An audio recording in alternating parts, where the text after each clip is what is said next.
নমস্কাৰ বন্ধু বান্ধৱীসকল, স্বাগতম জনাইছোঁ অল মেডিটিভছ ইউটিউব চেনেললৈ। বন্ধু বান্ধৱীসকল, আজিৰ এই ভিডিঅ'টোত মই লুব্ৰি জইণ্ট প্লাছ টেবলেটৰ বিষয়ে আলোচনা কৰিম। এই লুব্ৰি জইণ্ট প্লাছ টেবলেটটো কি কণ্ডিশ্যনত ব্যৱহাৰ কৰা হয়, ইয়াতে কিমানটা টেবলেট আছে, কোনটো কোম্পানীয়ে মেনুফেকচাৰ কৰিছে, ইয়াৰ মূল্য কিমান, ইয়াৰ বেনিফিটছ, ড'জ আৰু ব্যৱহাৰ কৰাৰ পিছত আপোনাৰ কিবা ছাইড ইফেক্ট হ'ব নেকি আদিৰ বিষয়ে এই ভিডিঅ'টোত আলোচনা কৰিম। তো বন্ধু বান্ধৱীসকল, আপোনালোকে ভিডিঅ'টো স্কিপ নকৰাকৈ আৰম্ভণিৰ পৰা শেষলৈকে চাব। বন্ধু বান্ধৱীসকল, লুব্ৰি জইণ্ট প্লাছ টেবলেটটো মেনুফেকচাৰ কৰিছে ৱালেছ ফাৰ্মাচিউটিকেল প্ৰাইভেট লিমিটেড। ইয়াতে মুঠ 60টা টেবলেট আছে আৰু এই 60টা টেবলেটৰ মূল্য হ'ল 568 টকা। আপোনালোকে যিকোনো মেডিকেল ষ্ট'ৰত পাই যাব। ভিডিঅ'টো আৰম্ভ কৰাৰ আগতে এটা অনুৰোধ জনাওঁ, যদি আপুনি আমাৰ এই ভিডিঅ'টো প্ৰথমবাৰৰ বাবে চাই আছে, আপোনালোকে প্লিজ চেনেলটো ছাবস্ক্ৰাইব কৰি দিব আৰু কাষত থকা বেল আইকনটো প্ৰেছ কৰি দিব।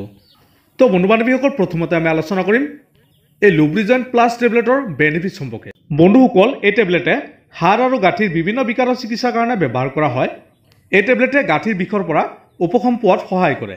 বন্ধুসকল, হাড় আৰু গাঁঠিবোৰক এই টেবলেটে শক্তি প্ৰদান কৰাত সহায় কৰে। এই টেবলেটে গাঁঠিৰ তৰল পদাৰ্থৰ কাৰ্যকলাপ উন্নত কৰাৰ কাৰণে সহায় কৰে।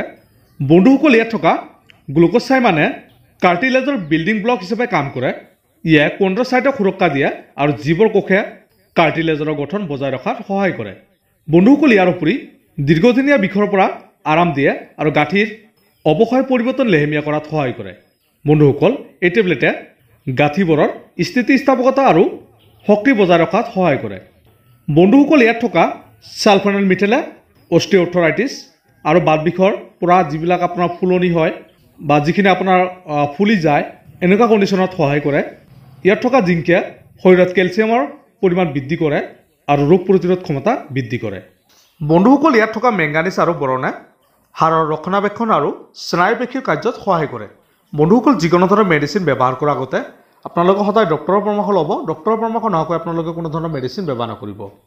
বন্ধুসকল, এই টেবলেটটো এটাকে টেবলেট খাদ্য খোৱাৰ পিছত দিনত মাত্ৰ একবাৰ আপোনালোকে খাব পাৰিব। আপোনালোকে কেতিয়াও অভাৰড'জ ব্যৱহাৰ নকৰিব, কৰিলে আপোনাৰ বহুতো সমস্যাই দেখা দিব পাৰে। বন্ধুসকল, এতিয়া আমি আলোচনা কৰিম এই লুব্ৰি জইণ্ট প্লাছ টেবলেটৰ ছাইড ইফেক্টৰ বিষয়ে। এই টেবলেটটো আপোনালোকে নিৰ্দেশ অনুসৰি ব্যৱহাৰ কৰিলে কোনো ধৰণৰ ছাইড ইফেক্ট দেখা পোৱা নাযায় আৰু এই মেডিচিনটো ছেফ মেডিচিন হয়, নিৰাপদ হয়। আপোনালোকে ব্যৱহাৰ কৰক। নিশ্চয় আপোনাৰ যিকোনো ধৰণৰ জইণ্টৰ সমস্যা হওক, বাত বিষৰ সমস্যা হওক, চল্ডাৰ জইণ্ট বা যিকোনো ধৰণৰ অষ্টিঅ'আৰ্থৰাইটিছ বা অষ্টিঅ'প'ৰচিছ এনেকুৱা কণ্ডিশ্যনত নিশ্চয় আৰাম পাব। তো বন্ধু বান্ধৱীসকল, আজিৰ এই ভিডিঅ'টো ইমান আছিল। যদি ভিডিঅ'টো ভাল লাগে প্লিজ এটা লাইক কৰি দিব আৰু এই লুব্ৰি জইণ্ট প্লাছ টেবলেটটোৰ বিষয়ে অধিক জানিবৰ কাৰণে আপোনালোকে কমেণ্ট কৰি জনাই দিব পাৰে। ধন্যবাদ।